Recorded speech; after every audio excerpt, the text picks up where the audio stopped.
Hello बच्चों, आनंद competitive classes के static GK session number 20 में आपका स्वागत है। जैसा कि हम लोग इस बार कोशिश कर रहे हैं कि आपके लिए सेशन भी लगातार लाते रहें, तो आप लोग भी लगातार जुड़े हुए रहें और लगातार मेहनत भी करते रहें। ठीक है, हमसे जितना भी प्रयास हो पाएगा हम अपने में भी सुधार लाते रहेंगे और आप लोग भी अपने मेहनत में सुधार लाइए। और इस बार बहुत ही ज्यादा अपॉर्चुनिटी है जॉब लेने का। कैसे? एक तो एसएससी जीडी का वैकेंसी आ चुका है, दूसरा आपका बिहार पुलिस का वैकेंसी है और तीसरा यूपी पुलिस। सोचो, एक स्टेट में 60,000 से ज्यादा वैकेंसी है, तो जिसमें कि आपका फिजिकल भी होता है। मतलब कि अगर 60,000 वैकेंसी है तो आपको ऐसे सोचना है कि उसका कम से कम 5 गुना रिजल्ट देगा मिनिमम। तो आप सोचो 3 लाख, अगर 7 या 8 या 10 गुना दे दिया तो 4-5 लाख रिजल्ट जो है वो आएगा। नॉर्मल अगर 5 गुना भी होता है तो 3 लाख रिजल्ट। सोचो 3 लाख रिजल्ट बहुत बड़ा रिजल्ट होता है। इसमें हर एवरेज बच्चे का रिजल्ट हो जाएगा। मेरे अनुसार अगर जनरल मेल कैंडिडेट हो तो अगर आप 180 भी मार्क्स लाओगे तो शायद आपका रिजल्ट हो जाएगा। ठीक है, 180 मतलब आपको 90 क्वेश्चन अगर बना लोगे सही सही तो होने का चांसेस हो जाएगा। 90 से ऊपर जितना ज्यादा बनाओगे पॉसिबिलिटी उतना ज्यादा। और अगर फीमेल कैंडिडेट हो जनरल तो आप नॉर्मली 160 नंबर भी ले आओगे तो चांसेस आपका हो जाएगा। 160 मतलब 80 क्वेश्चन 150 में, तो 80 क्वेश्चन 150 में बहुत आसान है, बहुत इजी है। थोड़ा सा मेहनत और प्रयास करोगे तो निश्चित तौर पर जॉब होगा।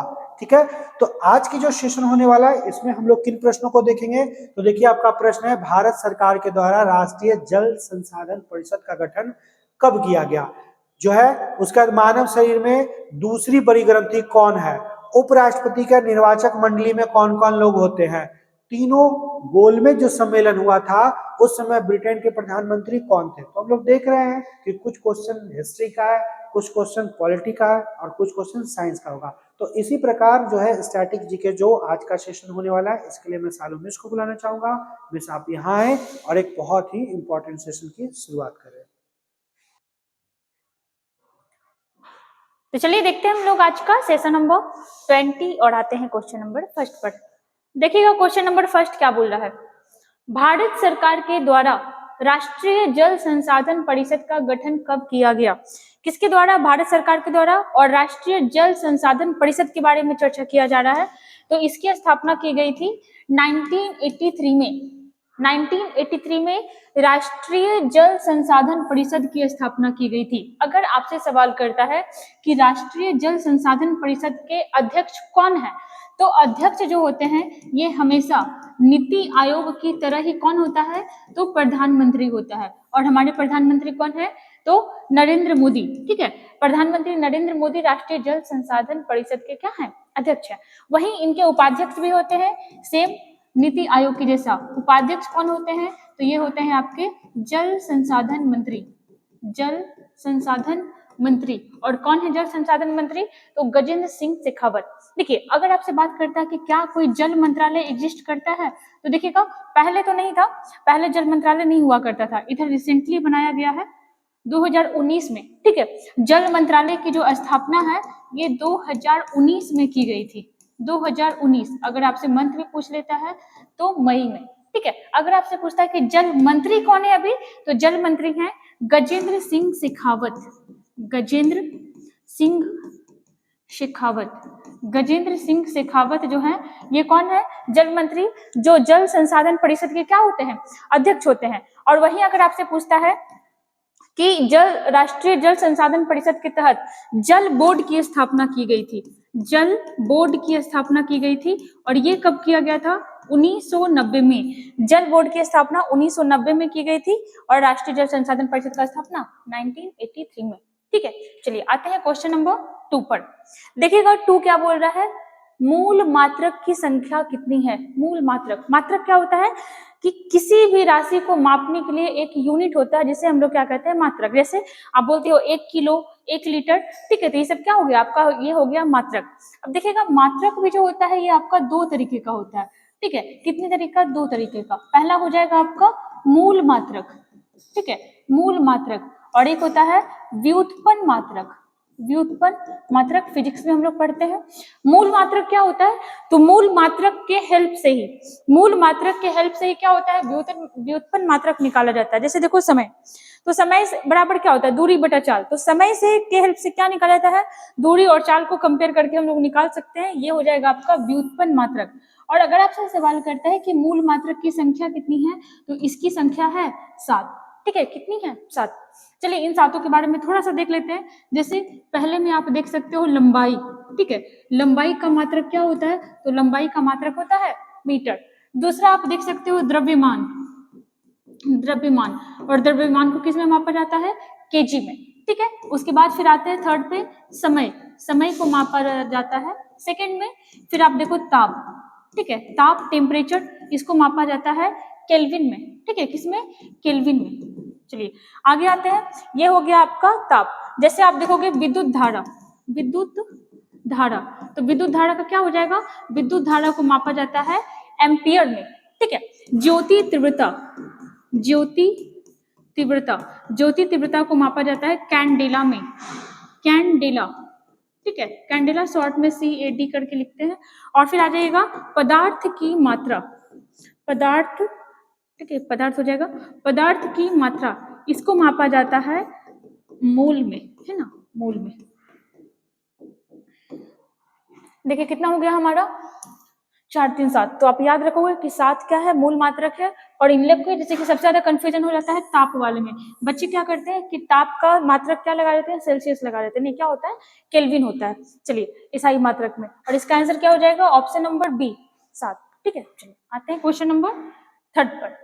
देखिएगा थर्ड क्या बोल रहा है, मानव शरीर की दूसरी बड़ी ग्रंथि, मानव शरीर की दूसरी बड़ी ग्रंथि कौन सी है। ग्रंथि क्या होता है, तो ग्रंथि as a bag like structure.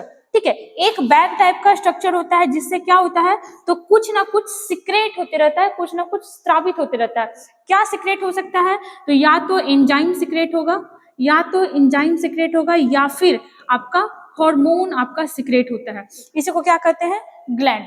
ठीक है, अब देखो यहाँ पे आप गलती से क्या कर सकते हो, यहाँ पे दूसरा बोल रहा है, बच्चा क्या करेगा, हड़बड़ में दूसरा नहीं देखेगा, क्वेश्चन पढ़ लेगा कि शरीर की सबसे बड़ी ग्रंथि कौन सी है। अगर फर्स्ट पूछेगा तो आप यकृत लगाओगे। ठीक है, तो ध्यान से एग्जाम में क्वेश्चन बनता है फंसाने के लिए। पहली सबसे बड़ी ग्रंथि कौन सी हो जाएगी, तो पहली हो जाएगा आपका यकृत। ठीक है, यकृत जिसको हम लोग जिगर बोलते हैं, जिसको हम लोग लीवर बोलते हैं। दूसरा आपसे पूछ रहा है, तो दूसरा हो जाएगा आपका अग्नाशय, इंग्लिश में क्या बोलते हैं, पैनक्रियाज।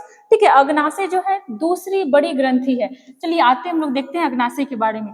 अग्नाशय जो है आपका मिश्रित ग्लैंड है। ठीक है, मिश्रित ग्रंथि है, मतलब क्या हुआ, तो देखो दो तरह का ग्रंथि अपने बॉडी में होता है, एक होता है अंतःस्रावी ग्रंथि, एक होता है बहिःस्रावी ग्रंथि। अंतःस्रावी ग्रंथि से हार्मोन निकलता है और बहिःस्रावी ग्रंथि से एंजाइम निकलता है, मतलब अलग अलग टाइप का। लेकिन ये जो हमारा अग्नाशय है, ये मिश्रित ग्रंथि है। और मिश्रित ग्रंथि मतलब कि इससे आपका एंजाइम भी निकलता है, और फिर आपका और भी क्या निकलता है, और हार्मोन्स भी निकल सकते हैं। ठीक है, हार्मोन भी निकलते हैं, इसलिए इसको मिश्रित ग्रंथि कहा जाता है। आपसे क्वेश्चन करेगा कि आपका अग्नाशय का शेप कैसा होता है, शेप, तो इसका शेप जो होता है ये आपका एक लीफ के जैसा होता है। ठीक है, पत्ते के जैसा होता है। आप यहाँ पे देख सकते हो, ये जो आप येलो पार्ट देख रहे हो, यही क्या है, तो ये है आपका अग्नाशय।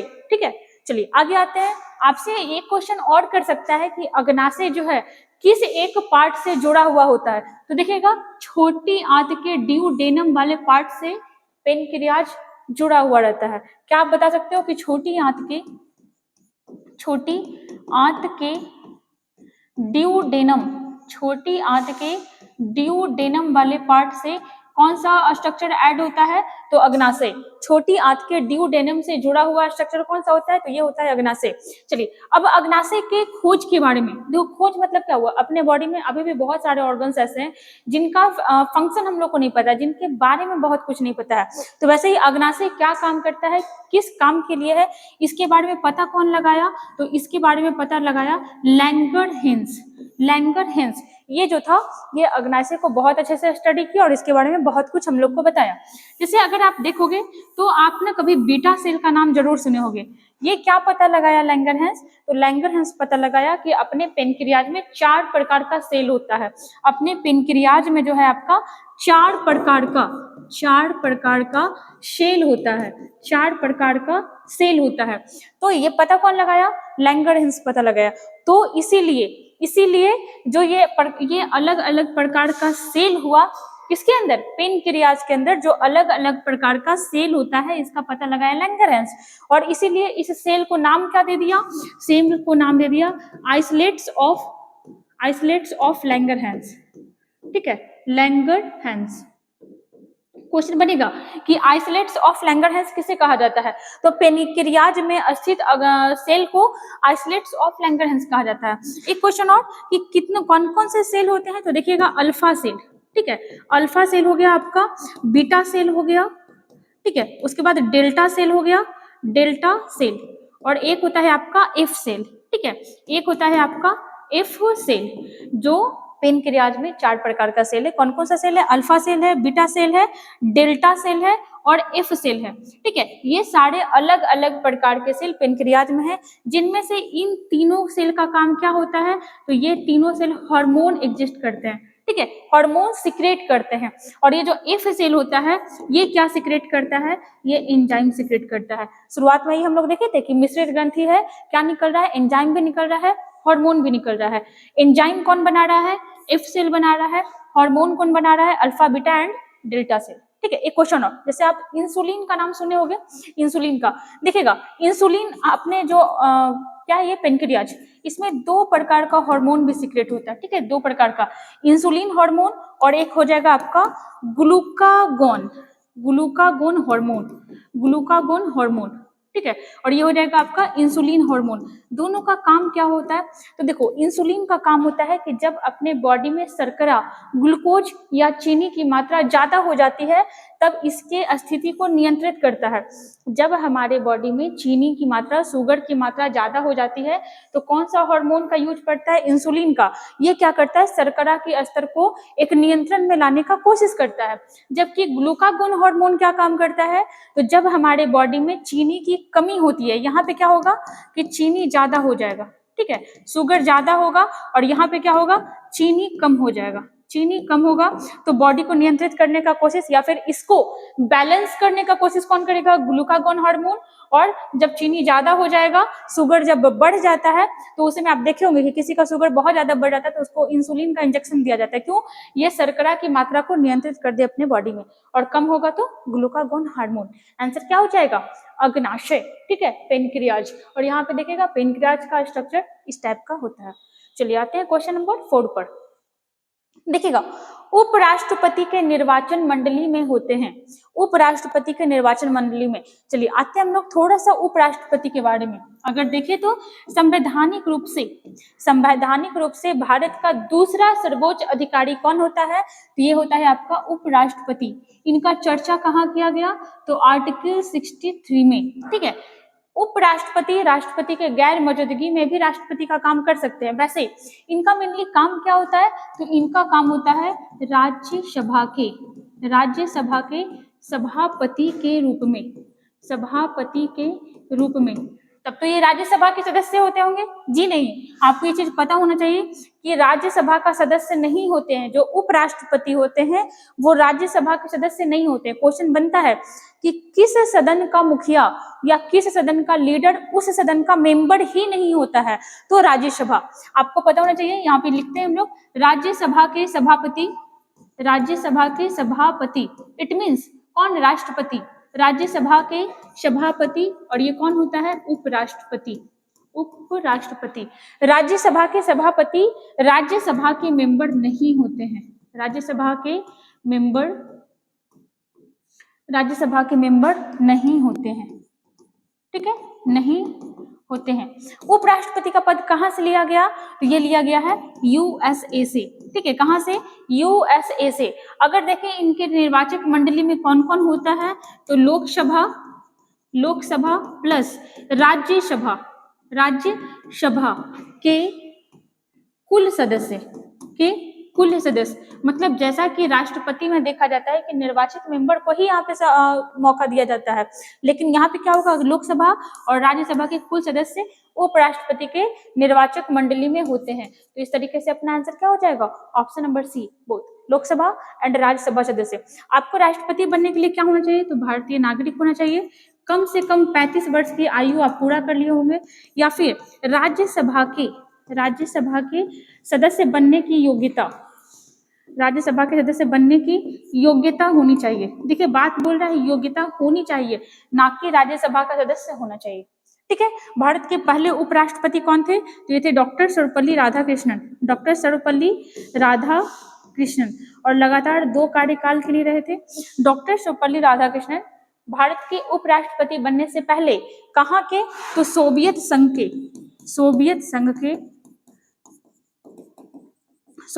के राजदूत थे, सोवियत संघ के राजदूत थे। अभी कौन है, तो अभी हैं आपके प्रेजेंट में जगदीप धनखड़, और जगदीप धनखड़ उपराष्ट्रपति बनने से पहले पश्चिम बंगाल के राज्यपाल भी थे, आपको याद होना चाहिए। एक चीज और, चूंकि यह व्यक्ति राज्यसभा का सदस्य नहीं है, तो क्या इसको राज्यसभा में वोट देने का अधिकार है, उपराष्ट्रपति जो होता है ये राज्यसभा का मेंबर नहीं होता है, तो क्या इसको राज्यसभा में मतदान का अधिकार मिलता होगा, तो जी बिल्कुल नहीं। ठीक है, ये राज्यसभा का मेंबर नहीं है तो मतदान नहीं करेगा, परंतु आपको ये पता होना चाहिए कि निर्णायक मत देने का अधिकार इसके पास होता है। जब वोट क्या हो जाता है, टाई हो जाता है, तब निर्णायक मत कौन देगा, तो यही देगा, उपराष्ट्रपति देगा, या फिर आप राज्यसभा के सभापति बोलो। ठीक है, चलिए, इनको सैलरी जो मिलता है ये उपराष्ट्रपति के रूप में नहीं मिलता है, किसके रूप में मिलता है, राज्यसभा के सभापति के रूप में। आंसर क्या हो गया, ऑप्शन नंबर सी। चलिए आते हैं क्वेश्चन नंबर 5 में। देखिएगा 5 क्या बोल रहा है, तीनों गोलमेज सम्मेलन के समय ब्रिटेन के प्रधानमंत्री कौन थे, राउंड टेबल। ठीक है, गोलमेज सम्मेलन आप एक देखिएगा, जैसे अगर बड़े बड़े जगह पे जाओगे या फिर कोई बड़ा मीटिंग होता है तो उसमें जो टेबल होता है वो इस टाइप का होता है, और जो लीडर होता है वो यहाँ पे बैठता है, और इसका कलीग लोग क्या होता है, यहाँ बैठता है। मतलब इस टेबल पे रिकॉग्नाइज हो जाता है कि हाँ भाई ये दोनों आदमी जो है ये ज्यादा यहाँ पर का इन लोग का लीडर है। लेकिन राउंड टेबल में क्या होगा कि सारी तरफ एक ही टाइप के लोग बैठेंगे, या फिर अलग अलग, मतलब पावर में अलग हो या कम हो, ऐसे लोग बैठेंगे, पता नहीं चलता है। तो इसीलिए भारत का स्वतंत्रता संग्राम जिस समय चल रहा था उस समय एक गोलमेज सम्मेलन, राउंड टेबल सम्मेलन करवाया गया। क्यों, ताकि भारतीयों को लगे कि जो ब्रिटेन के लोग हैं वो इस टाइप का हमारे ऊपर लीडर नहीं बने हुए हैं, बल्कि एक साथ बैठने वाले लोग हैं। मतलब भारत का जो है आपका अटेंशन लेने का कोशिश कर रहा था। चलिए आते हैं गोलमेज सम्मेलन के बारे में। 3 गोलमेज सम्मेलन हुआ था। ठीक है, गोलमेज सम्मेलन कितने हुए थे, 3 हुए थे। कब कब हुआ था, 1930 में हुआ, 1931 में हुआ, और 1932 में हुआ। 3 बार गोलमेज सम्मेलन हुआ था, और उस समय ब्रिटेन के पीएम कौन थे, तो ब्रिटेन के पीएम थे रैमजे मैकडोनाल्ड। कौन थे, रैमजे मैकडोनाल्ड ब्रिटेन के पीएम थे तीनों गोलमेज सम्मेलन में। आपसे बहुत सारा सवाल इसमें से कर सकता है, जैसे आपसे पूछेगा कि एकमात्र गोलमेज सम्मेलन जिसमें गांधी जी भाग लिए थे, एकमात्र गोलमेज सम्मेलन जिसमें कांग्रेस का प्रतिनिधित्व हुआ था, तो कांग्रेस का प्रतिनिधित्व करने के लिए कौन पहुंचे थे, तो पहुंचे थे महात्मा गांधी। ठीक है, गांधी जी कब, 1931 में। और आपको यह भी पता होना चाहिए कि 5 मार्च 1931 को एक समझौता हुआ था, जिसको किस समझौते के नाम से जाना जाता है, दिल्ली समझौता। किसके बीच हुआ था, तो ये हुआ था आपका किसके बीच, तो गांधी और इरविन के बीच। इरविन कौन था, तो अपने भारत का वायसराय इस समय चल रहा था। ठीक है, इरविन भारत का वायसराय था, जबकि इस समय ब्रिटेन के पीएम कौन थे, तो रैमजे मैकडोनाल्ड थे। आपसे क्वेश्चन करेगा कि भारतीय स्वतंत्रता संग्राम से कौन सा ऐसा व्यक्ति था जो तीनों गोलमेज सम्मेलन में भाग लिया था, तो तीनों में, मतलब 1930 में भी, 31 में भी, 32 में भी कौन भाग लिया था, तो इसमें भाग लिए थे बहुत फेमस नाम, B.R. अम्बेडकर। एक नाम हम लोग और ऐड करेंगे, तेज बहादुर सप्रू। स्वतंत्रता आंदोलन में इनका भी बहुत बड़ा योगदान रहा था। ये दोनों आदमी तीनों गोलमेज सम्मेलन में भाग लिए थे। महात्मा गांधी सिर्फ 1931 वाले में आए थे, और इसी समय क्या हुआ था, दिल्ली समझौता हुआ था गांधी और एडविन के बीच। जैसे यहाँ पे देखिएगा, अगर आप देखते हो क्लीमेंट इटली, तो जिस समय भारत को स्वतंत्रता मिली थी, भारत की आजादी के समय, भारत की आजादी के समय ब्रिटेन के पीएम कौन थे? Clement Italy. जब भारत में पहला स्वतंत्रता संग्राम हुआ, तो इस तरीके से आप कह सकते हो 1947 है ना, जब भारत का पहला स्वतंत्रता संग्राम हुआ, कब हुआ था? 1857 में। 1857 में ब्रिटेन के पीएम कौन थे? पार्मस्टन। भारत का पहला स्वतंत्रता संग्राम के समय ब्रिटेन के पीएम कौन थे? तो ये थे पार्मस्टन। क्वेश्चन ऐसे ऐसे बनते रहते हैं। चलिए आते हैं क्वेश्चन नंबर 6 पर। देखिएगा, निम्न में से कौन सा झील उत्तराखंड में है? चलिए पहले तो क्वेश्चन आइएगा कि झील किसे कहते हैं, तो झील जल का वह अस्थिर भाग है। ठीक है, झील जो है जल का वह अस्थिर भाग है, जल का वह अस्थिर भाग है जो चारों ओर स्थल खंड से घिरी होती है। देखिए, पानी जो बहते रहता है वही पानी अच्छा होता है। जब पानी अस्थिर हो जाता है, जब पानी आलसी हो जाता है, तो वो पानी गंदा हो जाता है। और यहाँ पे जो आपका झील भी है, ये भी आपका एक तरीके का स्थिर पानी है, इसमें मूवमेंट नहीं होते रहता है। तो पहले तो झील का परिभाषा ही याद रखिएगा। दूसरा आपसे पूछ रहा है उत्तराखंड के बारे में, तो पहले हम लोग थोड़ा सा उत्तराखंड के बारे में देखते हैं। 9 नवंबर 2000 ईस्वी को किससे अलग हुआ? यूपी से अलग हुआ। किस नाम से अलग हुआ था? उत्तरांचल। ठीक है, उत्तरांचल के नाम से अलग हुआ था। बट 2007 में क्या हुआ? इसका नाम हो गया उत्तराखंड। ठीक है, और अभी यही हुआ था ना, जो 41 मजदूर फंस गए थे। ठीक है, और फिर बाद में जाके दिवाली के दिन ये फंसे थे, और फिर बहुत दिन बाद 17 दिनों के बाद निकले थे। चलिए, अभी यहाँ पे आपसे क्वेश्चन किया कि निम्न में से कौन सा झील उत्तराखंड में है।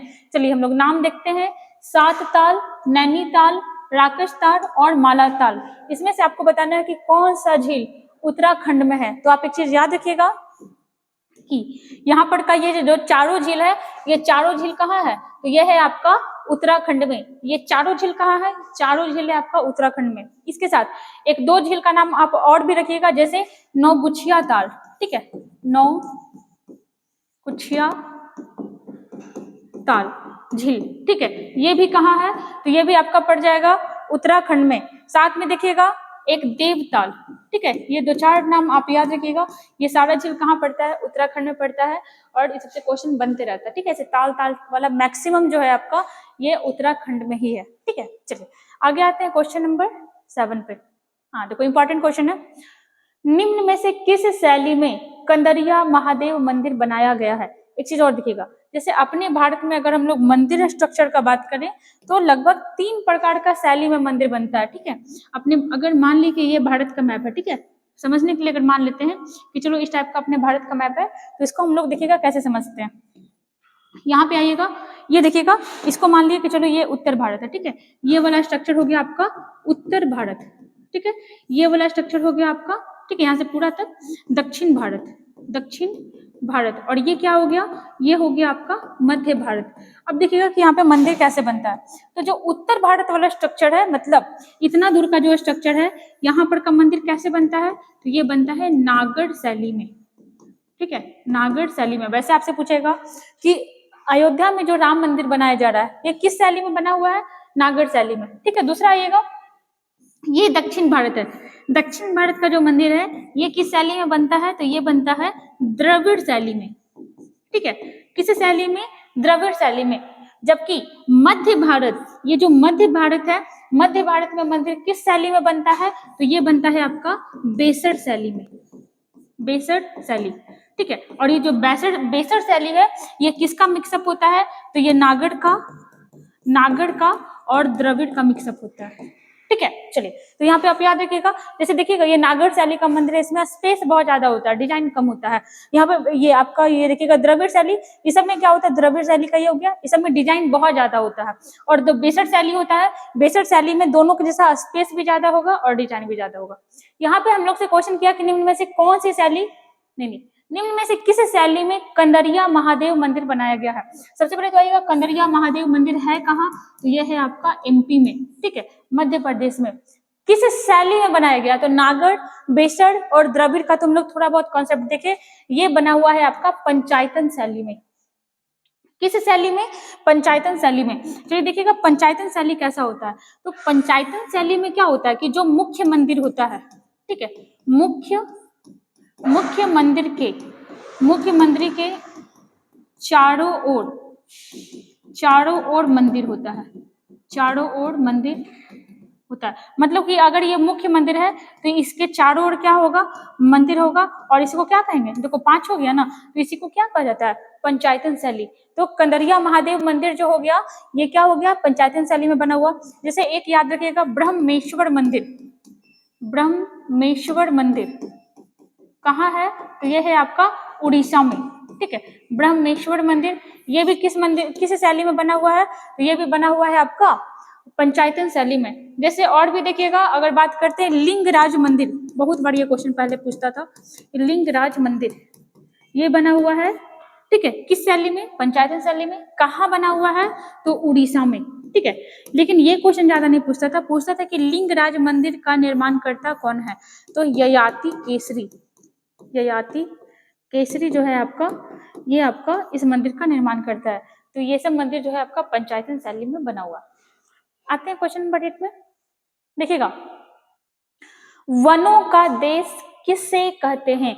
वनों का देश मतलब वैसा देश जहां वन बहुत ज्यादा मात्रा में फैला हुआ है, तो ये कहते हैं आपका, देखिएगा अफ्रीका कॉन्टिनेंट का एक देश है जिसका नाम है कांगो, ठीक है, कांगो को कहा जाता है वनों का देश। जैसे यहाँ पे हम लोग थोड़ा सा देखते हैं इसके बारे में। जैसे आइएगा अफ्रीका के बारे में, अगर चर्चा करें अफ्रीका का, तो जो अफ्रीका है ये आपका दूसरा, ठीक है, दूसरा सबसे बड़ा कंट्री है। अफ्रीका जो है आपका दूसरा सबसे बड़ा कंट्री है। सॉरी, कंट्री नहीं होगा, कॉन्टिनेंट होगा। एक सेकेंड। चलिए देखिएगा, जो अफ्रीका है ये दूसरा सबसे बड़ा महाद्वीप है, ठीक है, सेकंड बड़ा महाद्वीप हो जाएगा। उसके बाद सबसे ज्यादा देशों की संख्या किस महाद्वीप में है? तो अफ्रीका महाद्वीप में ही है, लगभग 54 देश है, ठीक है। इसका सबसे बड़ा देश कौन सा है? तो इसका सबसे बड़ा देश हो जाएगा अल्जीरिया, ठीक है। अफ्रीका महाद्वीप की सबसे बड़ा देश कौन सा है? तो ये हो जाएगा आपका अल्जीरिया। आपसे पूछा था वनों के देश के बारे में, तो वनों का देश कहा जाता है कांगो को, ठीक है। किसको कहा जाता है? कांगो को, ठीक है। चलिए जैसे देखिएगा, अगर और सवाल करें तो अगर आप ये स्ट्रक्चर देख पा रहे हो, ये वाला देखिएगा, ये जो है आपका, इसको कहा जाता है हॉर्न ऑफ अफ्रीका, इसको कहा जाता है हॉर्न ऑफ अफ्रीका, ठीक है। आपसे क्वेश्चन करेगा कि हॉर्न ऑफ अफ्रीका के किस दिशा में पाया जाता है? तो ये देखो, ये उत्तर हो गया, दक्षिण पूर्वी मतलब उत्तरी पूर्वी देश में, मतलब उत्तरी पूर्वी दिशा में कुछ देशों के समूह को क्या कहा जाता है? Horn of Africa. Horn of Africa मतलब क्या हो गया? मतलब हॉर्न मतलब क्या होता है? सींग। और ये देखिए सींग टाइप का स्ट्रक्चर यहाँ पे निकला हुआ है। कौन कौन सा देश इसमें आ जाएगा? तो देखिएगा इथियोपिया, सोमालिया, जिबूती और इरिट्रिया, ठीक है। देखते हैं हम लोग सोमालिया, क्वेश्चन आएगा कि हॉर्न ऑफ अफ्रीका में कौन से देश आते हैं या कौन से देश नहीं आते हैं, तो आपको पता रहेगा तभी तो बनाओगे। सोमालिया, जिबूती, इथियोपिया, ठीक है, और इरिट्रिया, ठीक है। जैसे यही देखिएगा, अगर आपसे बात करते हैं कि आपका जो अफ्रीका में जो उष्ण घास का मैदान है, अफ्रीका में जो उष्ण घास का मैदान है, इसे क्या कहा जाता है? तो इसे कहा जाता है शवाना, ठीक है। क्या कहा जाता है? शपाना। जबकि आपका शीतोष्ण घास के मैदान को क्या कहा जाता है? शीतोष्ण घास के मैदान को इसे कहा जाता है विल्ड, ठीक है। साउथ अफ्रीका में एक शहर है जिसका नाम है जोहान्सबर्ग। इसको क्या कहा जाता है? तो इसको सोने का भंडार कहा जाता है, सोने का भंडार, ठीक है। और एक किम्बरेले का खान भी यही है, किम्बरेले, ठीक है। ये किस लिए फेमस है? तो ये हीरो के लिए फेमस है, इसको कहा जाता है हीरो का भंडार, ठीक है। दूसरा आप क्या याद रखोगे कि तीनों रेखा, कौन कौन सा रेखा? तो सबसे ऊपर हो जाएगा आपका मकर रेखा, दूसरा हो जाएगा आपका भूमध्य रेखा, इसी को हम लोग विषुवत रेखा भी कहते हैं। और तीसरा हो जाएगा कर्क रेखा, ठीक है। ये तीनों कहाँ है? तो आपका अफ्रीका में ही है। दूसरा आप याद रखोगे कि विश्व की सबसे लंबी नदी, विश्व की सबसे लंबी नदी कौन सी है? तो ये हो जाएगा नील नदी। नील नदी ये भी कहाँ बहती है? तो अफ्रीका कॉन्टिनेंट में। कहाँ से निकलती है? तो ये निकलती है विक्टोरिया झील से, विक्टोरिया झील से। और किधर होते हुए? तो विक्टोरिया झील से सहारा रेगिस्तान की ओर होते हुए कहाँ गिर जाती है? भूमध्य सागर में। भूमध्य सागर में क्या होती है? ये झील जो है, ये नदी जो है, ये मिल जाती है। अगर बात करें विश्व का सबसे बड़ा रेगिस्तान कौन सा? सहारा रेगिस्तान। सहारा रेगिस्तान ये कहाँ है? तो अफ्रीका में ही है। और अफ्रीका के आपका ये नॉर्थ वाले रीजन में है। और कितने देश में फैला हुआ है? तो ये फैला हुआ है 11 देश में, ठीक है। चलिए बहुत कुछ देख लिए हम लोग यहाँ पे। इसका आंसर क्या हो जाएगा? तो इसका आंसर हो जाएगा आपका यही वाला था ना। चलिए देखते हैं इसका आंसर क्या होगा।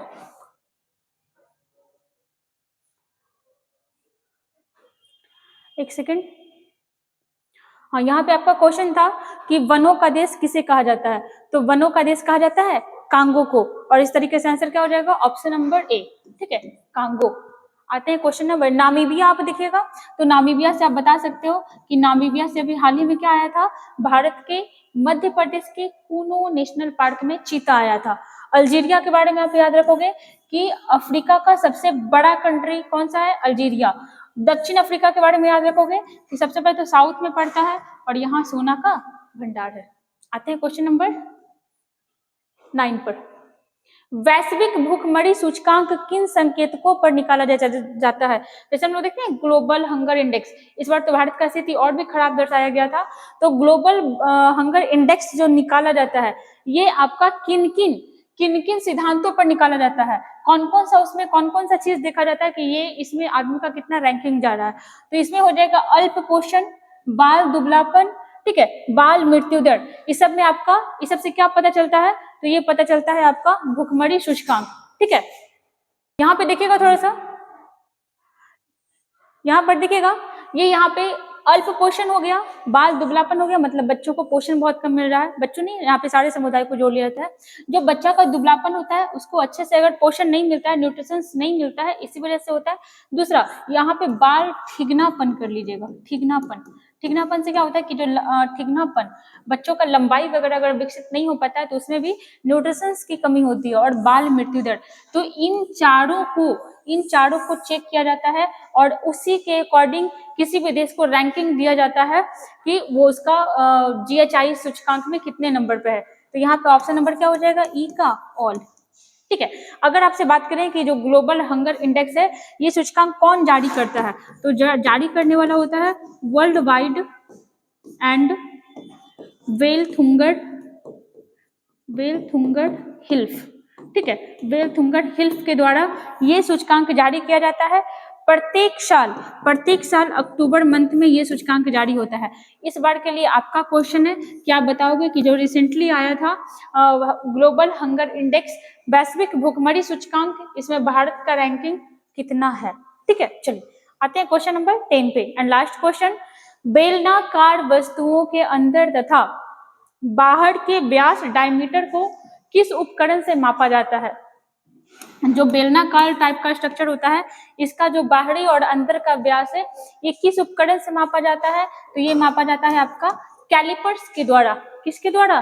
कैलिपर्स के द्वारा। जैसे बात करें कैलोरीमीटर के बारे में तो ये ऊष्मा की मात्रा